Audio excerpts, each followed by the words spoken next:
Centrales Briñe, por aquí nos conseguimos con un filtro de agua, el cual presentaba una fuga ahí en la descarga del compresor. Esto tiene montado un compresor de 5000 BTU rotativo.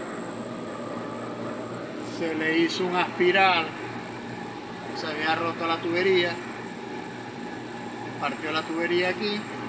Y ahorita estamos cargando de gas refrigerante. El amperaje que tiene ahorita 35 libras, está trabajando perfectamente. Ahí le estamos tratando de sacar un poquitico de gas. Estamos trabajando, estamos ahorita aquí en el gimnasio